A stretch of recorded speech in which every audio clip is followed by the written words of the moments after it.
అబ్బో ఇక్కడ కేజీ చీరలు కొంటే అర కేజీ చీరలు ఫ్రీ అంట. మంగళ్య షాపింగ్ మాల్, కేజీల్లో సేల్, టన్నుల్లో ఆనందం.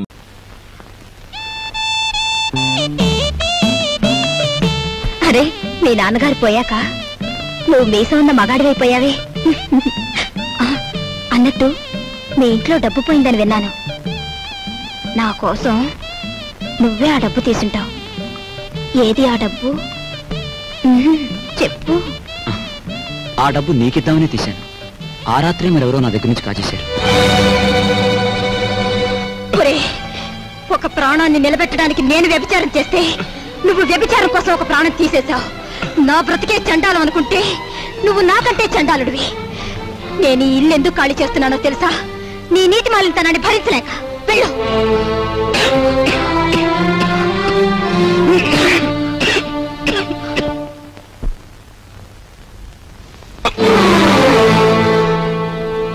ఎక్కడికి వెళ్ళావు? చెప్పు.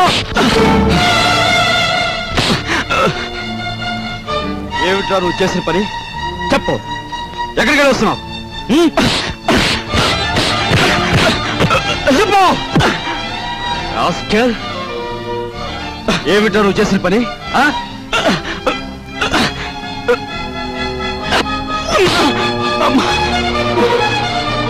చెప్పరా రాస్కెల్. చెప్పు. బాబు లేదురా నీకు? మీ నాన్నగారు పోయి పట్టుమని 10 రోజులు కాలేదు. ఏం చేశాడని రా వాడిని అలా కొడుతున్నావు? మీ నాన్నగారు ఏనాడైనా వీడిని ఇలా కొట్టడం చూసావా? వీడు చేసే పనికి కొట్టడం కదమ్మా, చంపాలి. చంపి నిన్ను పాతేయాలి. ఏం చేశాడు రా అంత పెద్ద తప్పు? ఏం చేశాడా వీడు?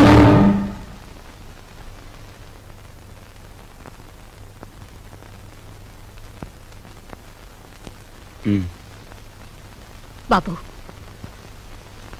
వీడిని తమ్ముడురా. తప్పు చేస్తే శిక్షించాల్సిందే.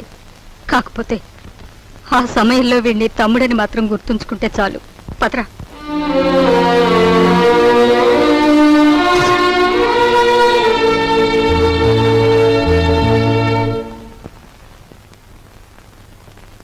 వాడెందుకు కొట్టాడో తెలుసమ్మా? చెప్పు. పక్కన కాబోయే పెళ్ళం ఉంది కదా, ఆవిడ ముందు గొప్పలు చూపించుకోవడానికి. ఒరే కృష్ణ, నువ్వు చిన్న కొడుకువైతే నీకంటే ముందు పుట్టిన పెద్ద కొడుకురా వాడు. నీకంటే ముందు నుంచే చూస్తున్నాను. వాడెప్పుడూ తప్పు చేయడు. వాడితో ఉన్న ఆ పిల్ల వాడంత గొప్పదని నా అభిప్రాయం. ఏం జరిగిందో తెలుసా అని. వాడు నిన్ను చూసి వణికిపోయినప్పుడు నీ గురించి ఏ దుర్వార్త వినవలసి వస్తుందో అని భయపడ్డాను. ఏం జరిగిందని అడగటానికి కూడా ధైర్యం చాలకు వచ్చేశానురా.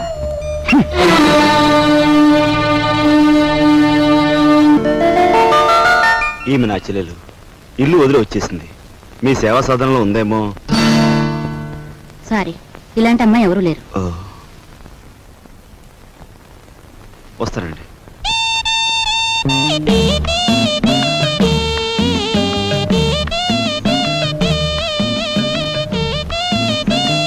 ఇలా రా. వస్తున్నా. నీ చూపులోని ఆకలి నాకు అర్థమైంది. నీకేది కావాలన్నా నేను ఉపయోగపడతాను. అలాగే నాకేది కావాలన్నా నువ్వు ఉపయోగపడాలి. ఇక్కడ ఫ్రెండ్షిప్ కి అది కండిషన్. ఓకే? రాజు, నువ్వేవి అనుకోనంటే ఈ డబ్బుతో నీ అప్పులన్నీ తీరిస్తే ఎలా ఉంటుంది? స్నేహితురాలుగా నేనేం చేయాలో, ఏం చేయగలను నాకేం అర్థం కావటం లేదు. నీ అభిమానం, ఆత్మబలం అండగా ఉంటే నాకు అంతే చాలు. పద. మంచితనం మించిపోవును, ఆలోచించిన ఆశాభంగం. 8 రోజులు సైకిల్ తొక్కిన వారికి 8,000 రూపాయలు బహుమానం. 8 days 8,000. 8 రోజులు సైకిల్ తొక్కిన వారికి 8,000 రూపాయలు బహుమానం.